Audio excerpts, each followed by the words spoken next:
cancel culture really is. It's a societal movement to spark change. Yeah. And if I reframe it that way, again, it can have some positive outcomes. Mm-hmm. It's just going to have some innocent bystanders along the way.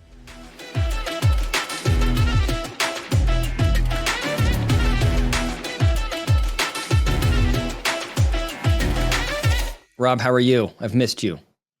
Thank you, Dave. How am I? I'm in a ranting kind of mood, I think. I like when I say, how are you? And you're like, well, I've had a day. Well, I have had a day. And maybe this is why I've, as you know, I recently spent about a day in the hospital. So, I've not talked about this on the show before, but, I'm 39. I'll be 40 in a couple of months. And I have illnesses that are traditionally reserved for, I would say, people who are 30 to 40 years older than me. So I have stenosis in my back, which is the narrowing of my spinal column, which makes it painful sometimes, especially when I'm running, so I can't run anymore. Now I have AFib, atrial fibrillation, which is just a weird way that your heart beats. It's a very technical explanation. Yeah. Is that the doctor did just like this? Yeah, that's right. Yeah, just this. And so I was in the hospital. They had to zap me back to a normal rhythm. And I was with, again, a bunch of people in the hospital who had the same thing. And many of them were essentially saying, you're kind of young for this. I'm like, yeah, I've heard that 10 times. Thank you for telling me what I already knew. And it makes me feel like crap. So there could be a variety of reasons why I'm in a ranting type of mood right now. Mm-hmm. I'm trying to decide if this is the right time to make fun of you, or like, do I need to be like, what's the right move? Do I need to be supportive? Why would you start now? I know I didn't know what even supportive thing to say was. What stands out to me though is it does feel, Rob, like you by temperament and personality are also like a 75-year-old. So it kind of makes sense. You know what I mean? Like you kind of, that's sort of your vibe, right? Did you find yourself connecting to those people? No, I did not find myself connecting to these people. Nothing wrong with them. I just, I hope to be in their company at the appropriate time in my life, and I don't feel like this is the time. Yeah. Yeah. So I could be in a salty mood for those reasons, but as you've heard me talk before, and I've mentioned a little bit on this show before, over the past couple of years, I've become quite judgy about language and the language that we use. Not just you and I, just, us in general, at least in the US. And language changes. And that makes a lot of sense. I actually read a columnist from the New York Times. His name is John McWhorter, and he writes a lot about language because he's a linguist. He talks a lot about what? Nothing. Go ahead. I'm just, Rob.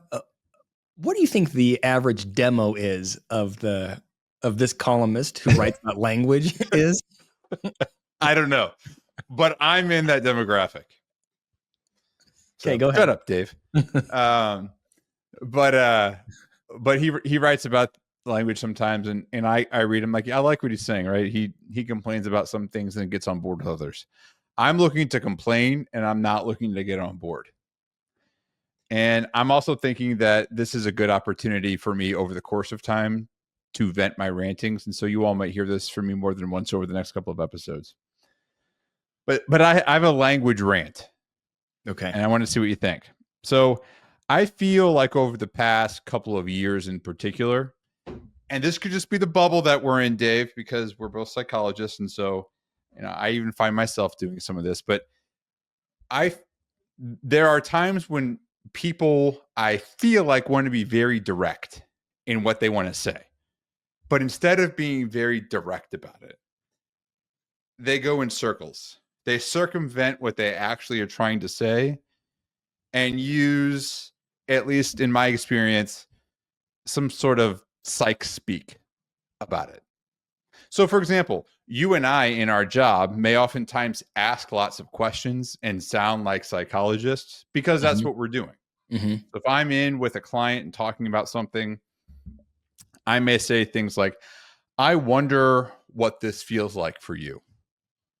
Or would you be open to telling me a little bit more about that, because it may be uncomfortable for them to say something that they don't want to talk about. Yeah. But then I find that some of us, and even those of us who are not in psychology, I hear this from family and friends as well. They take that out of a professional setting, and it starts to impact how they speak just normally when they're speaking with family and friends. This has happened to me frequently, and it happened today, and so I want to rant about it. Our boss, was looking over presentations that you and I are both doing for different reasons, and she commented on something. She commented and asked a question. And then after the question, she said, "I wonder if you would be open to telling me more about this." Mm-hmm. Now, I could be wrong. She could really be curious and wonder if I want to answer her question. I don't think that's what she means. I think she means, Rob, why is this your area of focus? Yes. So at times, because I have a good relationship with her, at least I think I do. Maybe I won't after this. Yeah. After this episode, you won't. Go ahead. But I just responded, no. Because she wondered if I'd be open to it. And I'm not. And I'm just kidding. Of course I am. I just did it to be snarky. But sometimes I wish people would just say, why did you think this? I don't get it. Why do why is this an area of focus of yours? As opposed to all of the words around it. Does that make sense to you? I agree with you 100%. And I think it is the unraveling of our society. All right. So you've taken it to a new level. Go ahead. How is society unraveling? Because I think what's happening is we are all so, there's this movement that we all need to be more careful about what we say in an effort to protect people whose feelings might be hurt. And so I think that our boss, who's the world's sweetest person, saw whatever presentation you built and had a question about it. And her thought was, I don't know how Rob's going to take it if I ask this simple question. And by the way, the question is very straightforward, and there's in no world would you be offended by that ask. But I wouldn't have been offended if she would have said, "I disagree. Let's talk about it when we all meet." Right. It's so far from being an offensive thing, but because we are so hell-bent on not offending anybody, we hedge so much that now she has inadvertently created energy around this. Like she has put, by her wording it that way, you're now going, well, is this now a bigger deal than it was before? Or why are you worried about how I'm going to take it, or what's going on in the relationship with us, or what it's creating more attention that needs to be there. I would agree. And I think part of it is me. And I've told people this, both who we work with and people, family and friends, that you're right. To me, as someone who enjoys being informal, as someone who enjoys being sarcastic and light, when I have conversations with people and they start asking questions like that, it makes me question the type of relationship that we have. Mm-hmm. Or it makes me wonder, do they really think this is like, it makes me think it's worse than it is because of the way it's phrased. I would take it better if she would have said something like I said, no, I don't think so, but I want to hear more about what you say. I want to hear you explain why, your rationale behind it, but this doesn't make sense to me. Yeah. Okay, that's great. I can make sure I come prepared to tell you why I think this. Mm-hmm. And so I agree with you. And so part of it is my desire for less formality in certain situations, realizing that in a lot of the work that we do and a lot of the work that people do, a certain level of formality is not only called for, it's just helpful. Mm-hmm. But I feel like sometimes we forget to change the lens. Yeah. Yeah. And instead just apply it broadly. And at least for me, it's a struggle. Yeah. And I think that maybe someone listens and goes, David, I get that you don't like it, but it's probably not the unraveling of society. But here's why I think it might be. Okay. So the reason this is an unraveling of society is go. The reason this is the unraveling of society is it in an effort to protect the sensitive, we are all distorting how we interact and avoiding conflict in general. Like it's made us so hesitant to have an actual conversation that we don't. And then everybody is looking for offense. It's like because we can't be direct, the subtlety then becomes the offensive thing. But arguing from the other side, wouldn't people who may agree with this more say, well, this is a way in which to start a conversation that I otherwise, as someone who is uncomfortable with perceived conflict, would have? Yeah, but that's your issue, not the receiver's issue. Let me say it this way. Very in vogue right now, this idea of nonviolent communication. Correct. I cannot stand it. Because what's happening is I'm upset about something, and I want to communicate to you about the thing that I'm upset about. Before I do that, instead of just saying, Rob, I don't like when you did X, Y, or Z. It pissed me off. I felt this way and it pissed me off. Or even, Rob, I think you did that. I think this is why you did it and that pisses me off. Instead of having a normal conversation, I'm going to go, okay, here's what happened. Here's how I interpreted it. Here's how it made me feel. What's your perspective of what I'm going to break it down, and you as the receiver are going to go, whoa, this conversation just got really weird. It creates distance, and now you're analyzing the relationship, and it puts both people on edge because you're not having an actual conversation. Like, what do we? I don't understand. And then I think the people that want the nonviolent communication are really the ones that are more likely to be offended, not the person that they're talking to. Okay.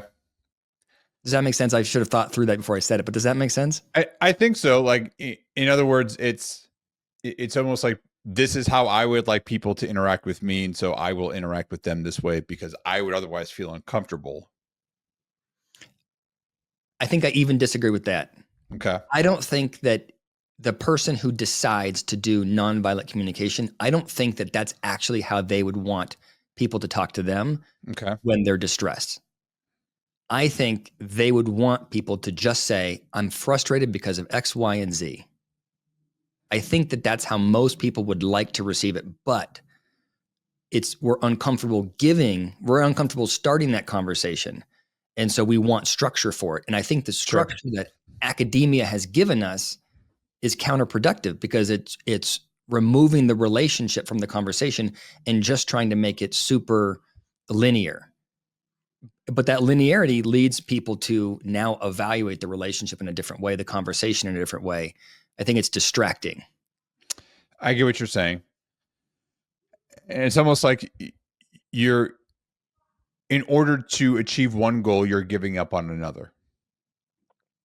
Because I agree. I agree that, these types of structures for having these difficult conversations can be helpful for a lot of people, including myself at times, if I'm nervous, because then I have something to fall back on. I don't have to just be in my head about how I'm going to have this conversation with someone.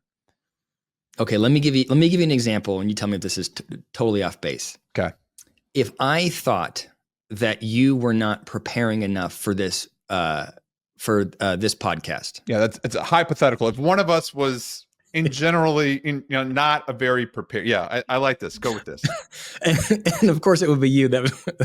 Okay, but let's just say that I wanted you to prepare more for this podcast. I could say one of two ways. One way I could say is, Rob, you got to be more prepared for the podcast. Let's do a thing where the 2 days before we identify what we're going to talk about so that we're both on the same page and that the research has been done. If I said that to you, I think you'd go, okay. It wouldn't. I don't think you'd be distressed by it. But if I said, hey, Rob, how do you think the podcast has been going? I'd like to set some time aside to talk about kind of our process. Sometimes it feels like I'm doing a lot of preparation and I'm putting a lot of work into it. And I'm not sure if the work is happening on your end the same way. I don't know if that's true or not. How would you feel about setting a cadence where we did a little bit more preparation. Like if I do that, you're going to be more stressed out by that feedback than when I just said, hey, do more research. Right. I would with you.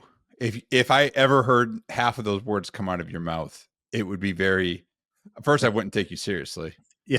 Okay. And secondly, if you kept a straight face, it would be very awkward for me. If I was doing that, yeah. Yes. But again, I think for me, it would be awkward because it would make me reevaluate the status of our relationship. Oh, that's interesting. So maybe that's like the pivot point on it is For me. It's a marker. If you have to have that kind of a discussion, it's indicating that the relationship isn't where it should be to actually just give the feedback. Correct. Yeah. Like if a close friend, a close coworker, my wife, if I heard that, my interpretation of it is not that it's a structure they're using because they're uncomfortable letting me know something that I need to do differently.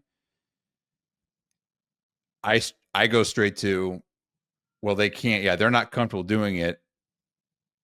And I imagine they should be. So maybe we're not as close as I thought we were. Because the direct communication for me is an indicator of a strong relationship. And a structured, uncomfortable conversation is maybe indicative of a relationship that's not as strong as I thought it was. That's interesting. So then, so do you think when there isn't a relationship that exists, then you should do that more thoughtful, nonviolent strategy? I am not as, I don't know the nonviolent stuff as much, but if that's what you're saying, but I'm just the more structured way to have a conversation. The whole thing that you got from our boss. Yeah. Would you like that if you didn't know our boss?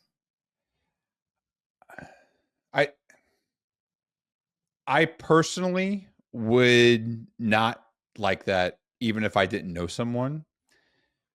But I think it's a good default mode, especially in an organizational setting when you have a manager talking to a team member and maybe the relationship is not very strong. I don't think it's a bad way to start. But I think sometimes the downside of having these structures to think through is understanding when they're useful and when they're not, or when it's helpful to do it and when it's not as helpful to use it. Mm-hmm.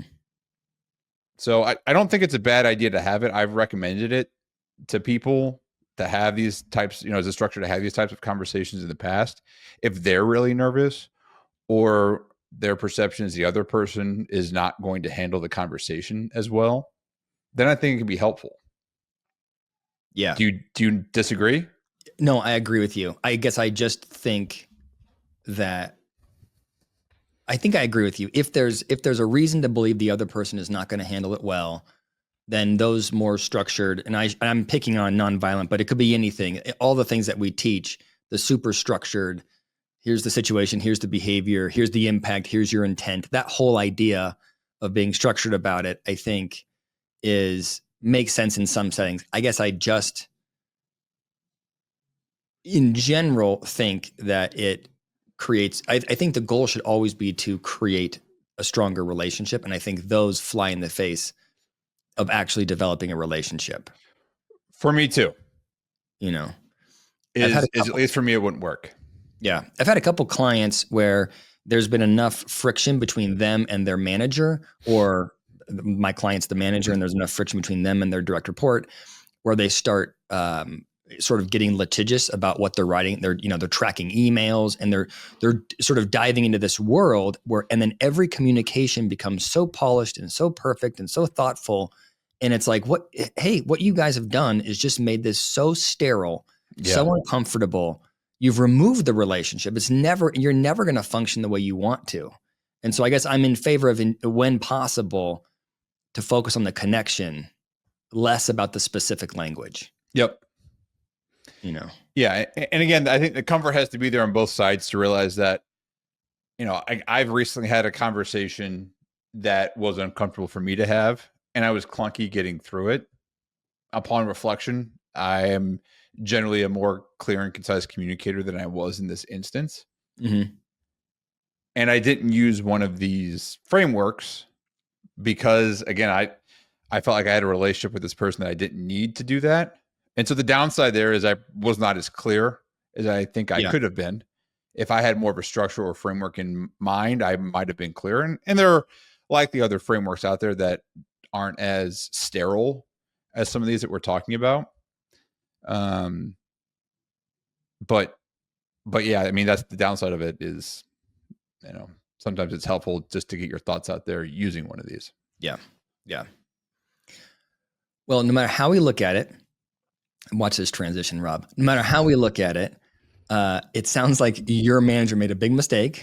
And I think we should expose her publicly and get her fired.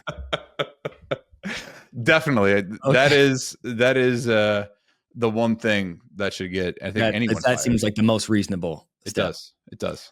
So speaking of that, today my topic is cancel culture.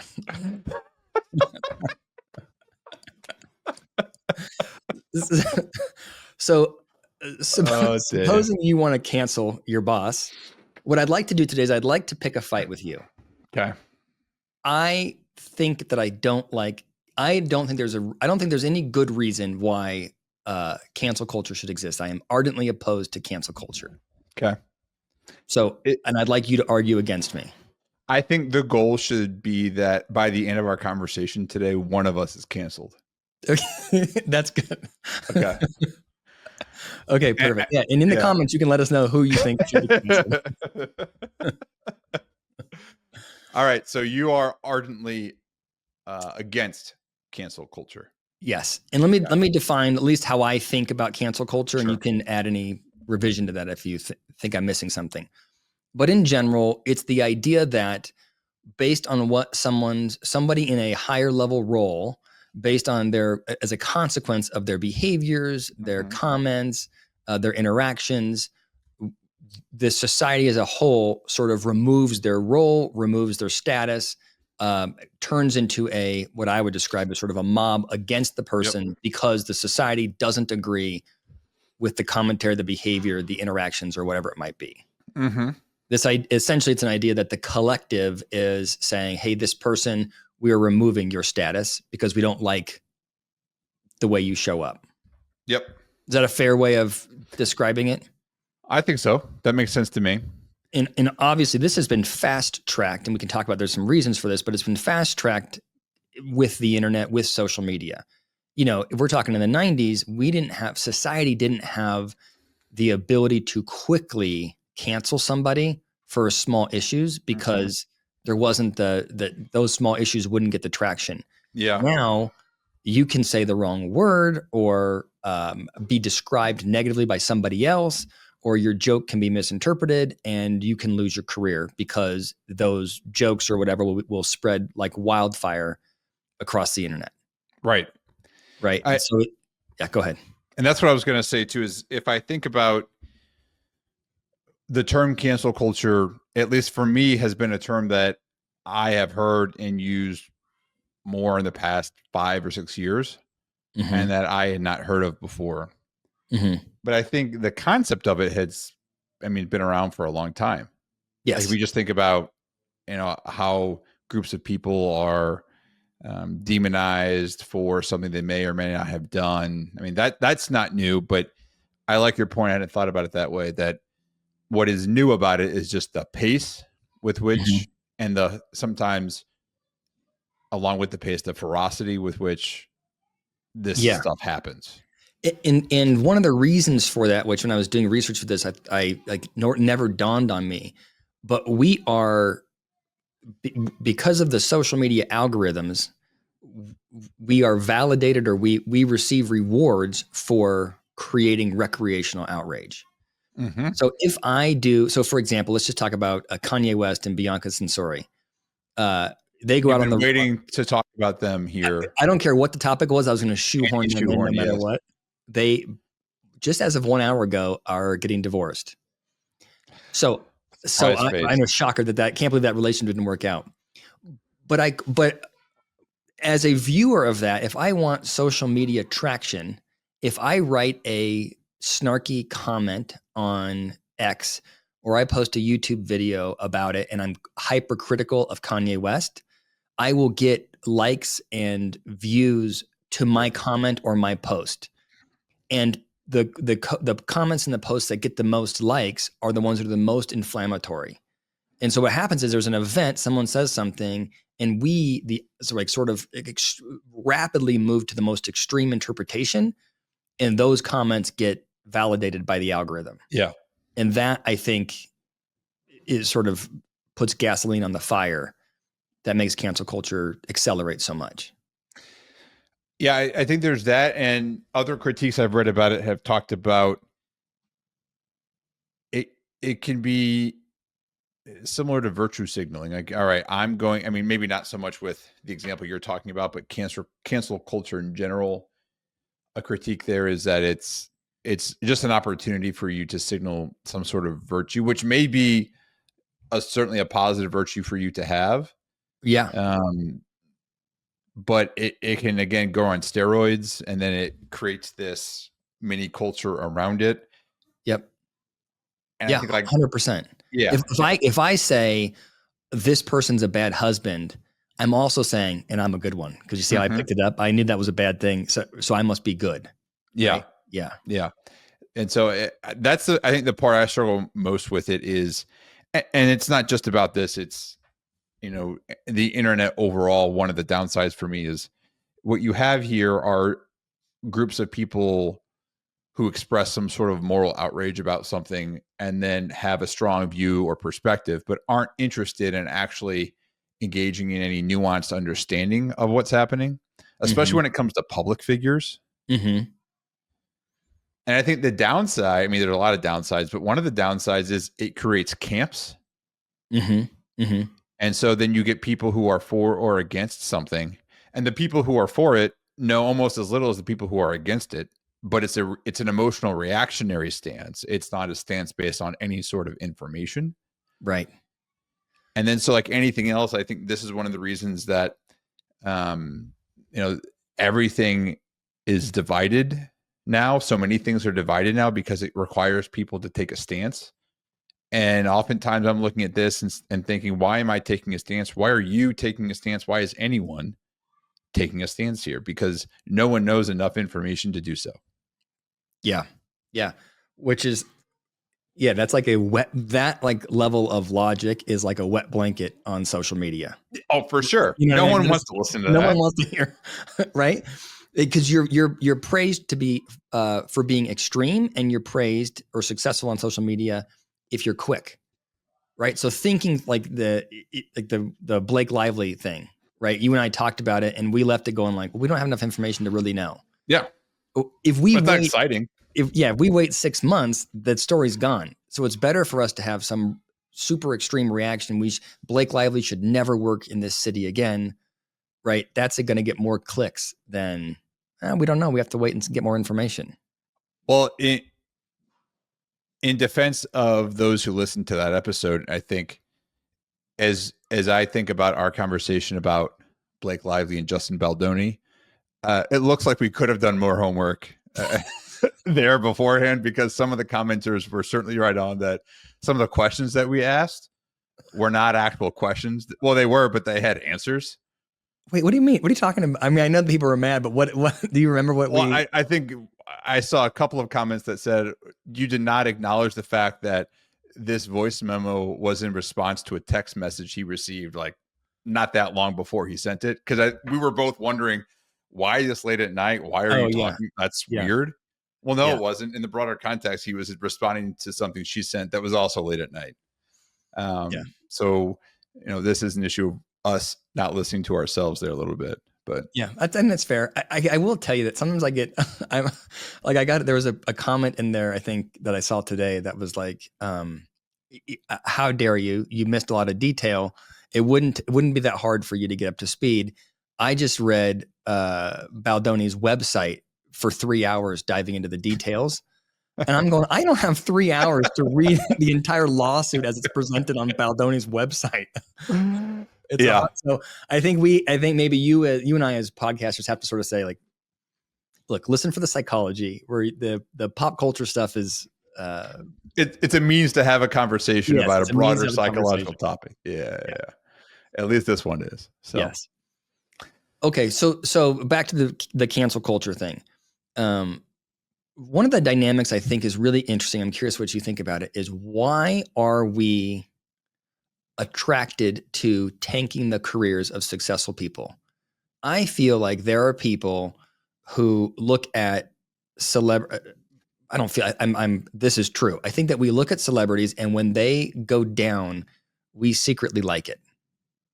Why do you think that is? Like, why do we want to cancel successful people? I think one reason is, and this is true, I think has always been true of people. If we find out that someone who is famous and wealthy and has a lot going for them is not the person we think they are, I think for some people that can create a lot of dissonance. Like, no, they are. And then they go on the defense for the person and then something comes out and it's like, okay, Mm-hmm. can't anymore. But oh, sorry, go Well, ahead. let me finish the thought. For others, I mean, it's like a David and Goliath story, right? Or a Robin Hood story. I mean, there's not much downside to rooting for the little guy and rooting against the big guy, particularly if you have reason, valid or not, to root against the big guy. Mm-hmm. And so I think that's a big part of it. And I'm not going to sit here and say that I've not done that before in the past. I've certainly been someone who has read a story about someone who's famous, powerful, rich, and they do something bad. And I get on the bandwagon before enough information is out just because I like the fact that this particular person is going down. Mm-hmm. Mm-hmm. So I think for me personally, and probably for a lot of other people, there's a bit of an emotional reward to see a broad swath of people who have less money, fame, and power bring down a person who has all of it. Yeah. Yeah. What do you think? I think that that's right. Like, I think at least I can relate more to that. Like that it's a social comparison issue that I compare myself to somebody else who's more successful than me. And then when they make a mistake and they can lose it all, right? It's like what's it called? The tall poppy syndrome or I whatever. don't Like know. the idea is that if you're mowing a lawn, you're going to mow the blades of grass or the poppies that are the highest. Those ones Oh, get yeah. mowed down. And we like everybody to be, I want everybody to be successful as long as they are just a hair less successful than me. Right. But if you get a little bit more successful than me, then I'm like, what's wrong with you? Now I'm jealous of you. I'm not happy for your success. And any chance I have to cut you down to be just back below me, I'll engage in that. Yeah. I think psychologically that's what happens a lot. And I'd also say, I mean, again, it's a way, especially in a time like now where there are fewer ways for people to feel connected than there have been historically, even if this is not new. I mean, I think, McCarthyism in the 40s and 50s in Hollywood, that's a good example of what I would have called a witch hunt before that might be similar to cancel culture, canceling writers who are or were accused of having communist sympathies, regardless of whether it was true. Again, it's not new, but it can make me feel like I'm part of something, either That's as true. the group of people who are all going against this powerful person, and then sometimes the people who come to that powerful person's defense. That's interesting. Yeah. So if I'm part of the mob going after whoever it is, I'm not only am I virtuous, but I'm part of something. Yeah. So Yeah. it makes me feel better. Okay. So what are in your mind, what's the value of cancel culture? Well, I'll talk about the value. I want to go back to some of the downsides that go through my head. But if I think about the value or the upside of it, I mean, I think first, it's certainly, if we think about how it's occurred in the past couple of years, past 5 or 10 years here. I mean, regardless of the means behind it, in my opinion, it's certainly brought to light for the broader, society of people, issues that have been happening. If I think particularly in Hollywood, like, and the entertainment industry broadly, like the Me Too movement, like as a dude and as someone who's not in the industry, but probably just a dude, I'm not the recipient of sexual harassment. What am I, British? Harassment. I can't think of how to say it now. Why do I think harassment? I am a lot less likely to be the victim of sexual harassment as opposed to a woman is. And so it's not going to occur to me as much. But then hearing all these stories of the number of times and the frequency with which this happens to women, I think was just informational for me to understand and have empathy for someone who has a different experience. Yeah. So I think it would certainly be an upside there. Yes. That's the example that comes to mind most for me is, it does bring to light as a social movement things that others who don't have that experience may come to better understand. Mm-hmm. Yeah. It is a way to get the voice of the minoritized population, heard by the larger population. Yep. Yeah. Yeah. I guess that's kind of saying the same thing in a much more succinct way. I like that. So it brings an issue up oftentimes from a marginalized group that is otherwise not going to be heard. So that's the upside for me. What else would you add? Yeah, I think that's the valuable. I think that's it. I'm trying to think of it. Is there other things beyond the fact that, like, there are times when where there are people who are in positions where I would like them, like, I think they should be canceled. And the problem with anything is that nuance dies, right? So if you look at Epstein or Weinstein, you look at this and go, these are horrific people, and thank God. Like, I believe, and maybe this is not true, but I believe that without the Me Too movement, those two figures may not have been correct identified. And thank God the voices, because one person, I'm thinking about, what's his name? Dr. Nasser. The gymnastics, right? Yeah. The gymnastics doctor, right? You have Cosby. Like, there are people who were engaged in horrific behavior.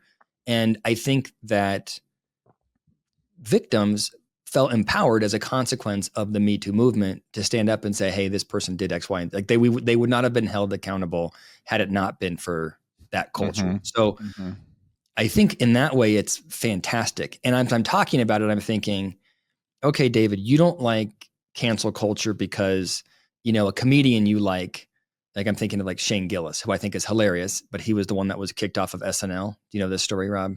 No. Shane Gillis, it's not worth diving too far into it, but there's a comedian that got a spot on Saturday Night Live, an old podcast episode that he had published, years before. SNL went through his entire catalog. They were fine with it, wanted to hire him. Then they announced that he was going to join the show. Then the community started looking, found things that they thought were offensive.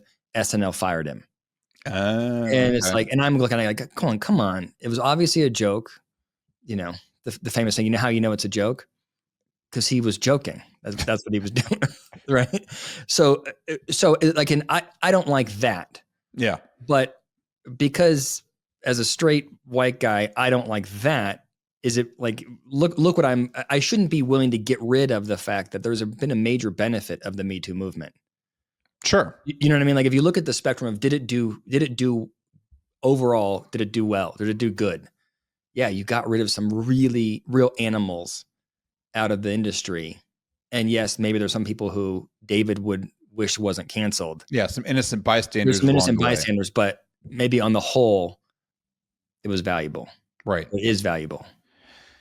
I think the comedy part is an interesting way to think about it, because I struggle there at times too, with people whose job it is to be funny, to be a bit cutting edge, or to be a bit, some people a bit more cutting in their comedy.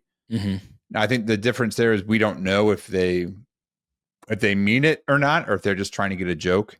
I was talking to someone before who said something to the effect of, I'll always laugh when people are punching up, and I'll never laugh if they're punching down. Mm-hmm. In other words, it's okay if you're speaking like truth to power and you're making fun of, again, the people who have more money and status and whatnot. And that's always funny. And you can do whatever you want to those people. Mm-hmm. But it's not okay to do it with people who have less of that social status or power or things like that. And I think that's where I understand where Yeah. that comes from. And, laughing at the, to get a laugh at the expense of someone who's already struggling. It's like, okay, like, the empathetic side of me understands that. Yeah. But at the same time, again, it just does feel a bit like, all right, well, I mean, it seems pretty lacking a nuance. This yes, always or never type of thinking. Yeah. Yeah. Right. I don't like that. And you know how you started this off with your segment on things that you don't like people saying? Yeah. The term, I'm going to speak truth to power, I can't stand. That term drives me freaking crazy because it's like this assumption that you're speaking truth. You know what the truth is, and power is always flawed. Power Right. always has a problem. What's possible that you're not speaking? Maybe you're speaking what you think, but power has another idea that they think you're wrong. And I don't like this idea. So just, I can do a separate segment on how much I hate that term. Speaking truth to power. All right. Well, you can take Because I'm always like, well, aren't you a vigilante? Well, you can take the next one then. Okay. Next podcast, you can start. But go ahead. I think what we're getting at here is one of the other downsides I wanted to talk about, and maybe it's less of it's a downside, but also an unintended consequence of cancel culture is it can create lots of shame or hesitancy for people to then want to do or say anything that might go against what they believe is kind of the nice or positive thing to do. Mm-hmm. And then it creates these then echo chambers of other people who are sitting there thinking, well, this is ridiculous, but I can't say it, at least publicly. So then I'm going to say it privately.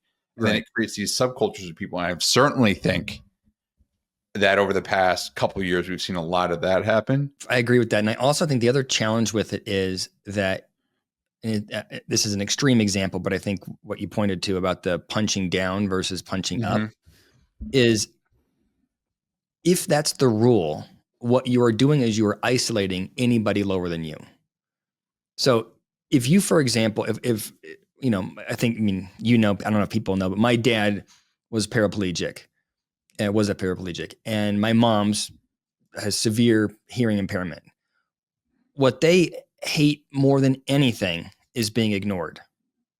They would way rather you joke with them about their situation, joke with them about whatever it might be, than not make eye contact with them, then ignore them. Then right, like I can think the idea, like if I think about like a comedy club.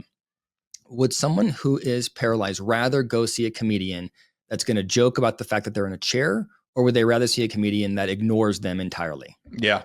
They would want I feel like this idea of not punching down, what it essentially means is we're not going to talk about this big part of who you are because it's an unspeakable thing. And what we're really doing, again, like it's elevating policy over the relationship. And that's not how friends interact. Someone who your friend, I don't care what the situation is with or who your friend is, but you're going to talk about all of them. You're not going to ignore the fact that they're different than you in some way. And when we start being super political about how we're navigating, I think it creates only distance. Again, though, I'll disagree with you a little bit to say, you use the word friend. Well, I 100% agree with you if it's a friend or family member. Mm-hmm. And maybe this is just me.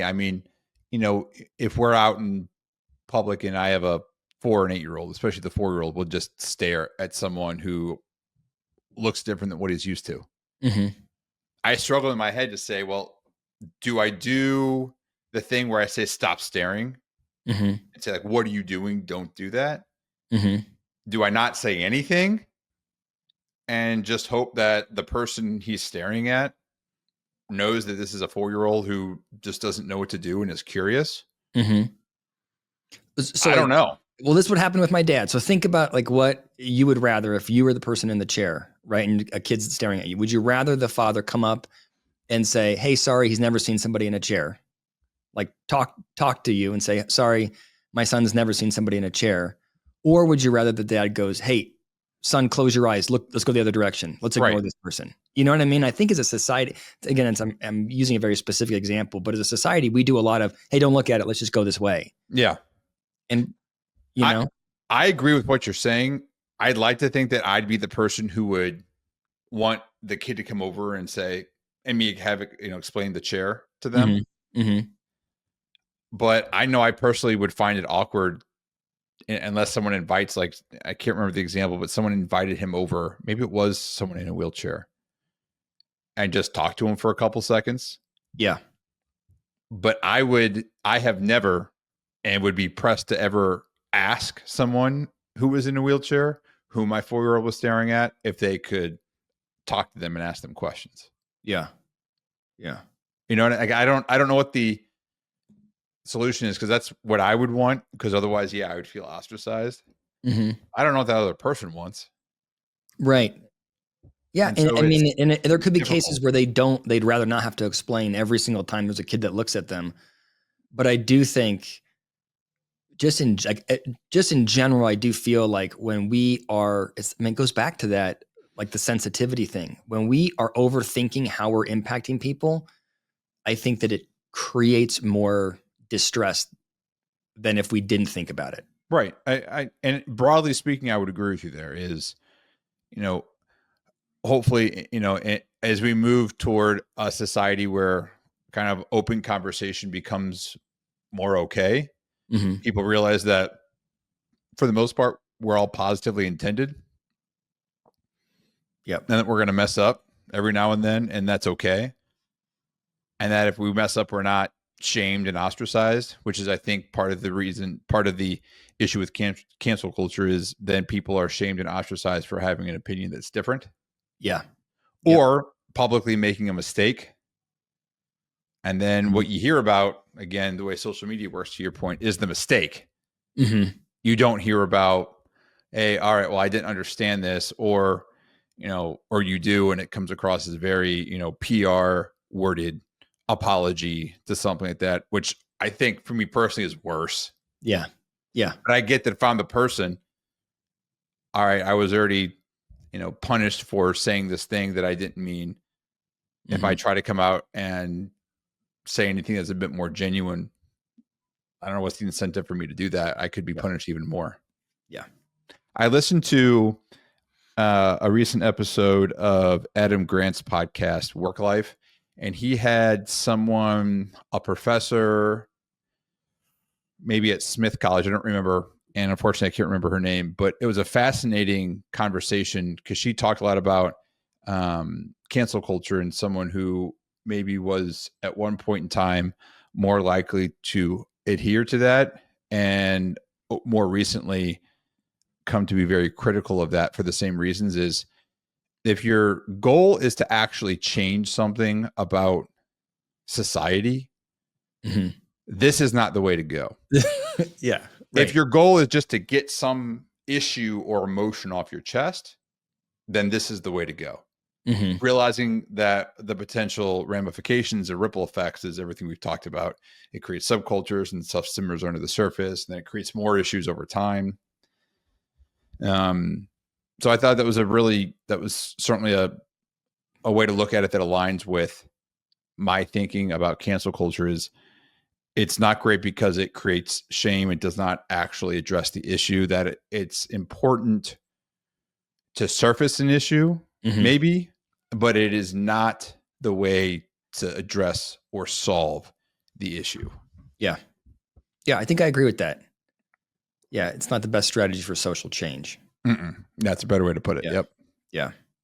Good. So the takeaway is, I think the first one is that our boss should be fired. That seems like the standout thing. I think so. Yeah. And I guess my takeaway would be, I think there is some value in it for people that don't have a voice. Yep. But in general, I think leaning into the relationships is a better, or I guess interacting authentically is a better strategy. Right. I think, I know you say that now, I think we're mixing like one-on-one relationships with like, just group level things, but okay. Yeah. Okay. That's fair. Cancel culture in general is valuable because it can elevate the voice of a community that's not listened to. I guess my question then is, so would we advocate for people to go online and express frustration, or would we say, hey, you probably shouldn't do that because of all the negatives? Yeah, I mean, I think yes to your first question. Go online. I don't know about that. I'd have to think through. Go online and do anything doesn't seem like the solution. But I would say more broadly, not knowing or recommending a specific medium is having a group of people communicate their frustrations or their disenfranchisement or things that are going on with them that others who are not like them don't know makes a ton of sense to me. Yes.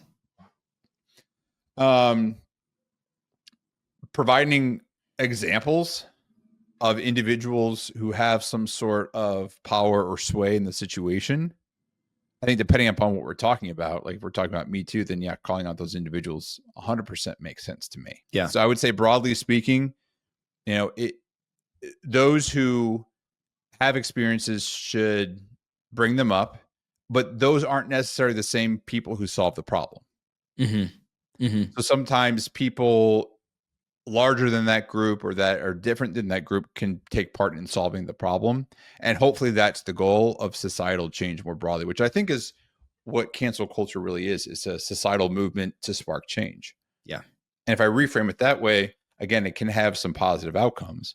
It's just going to have some innocent bystanders along the way. And to the extent that instead of trying to, if your goal is societal change, shaming other groups of people is less likely to work, and instead acknowledging that there are differences and then moving forward to address those differences is a lot more effective. Yeah, I agree. Well, good. So in the comments, let us know which one who you think, Rob or I. After that deep thought from Rob, who should be? Hopefully, he should be canceled, or who? I don't think either of us will get canceled this time, Dave. But I saw you. There's a lot of filtering going on, so I think you were cancel adjacent. I think I could get canceled very easily. Yeah, I think so too. Yeah, you're loudmouth. I'm surprised you haven't been already. Actually, I'm just not big enough yet. I'm not a tall poppy yet. Is that it? Are you inviting a joke about your height? Is that what you're doing? I was, yes. All right. Thank you for everybody for listening. Hit the like button, subscribe, and you can reach out to us on all social media at Shrinkspace Show. And you can email us at shrinkspaceshow@gmail.com. Thanks, everyone. All right. Thank you.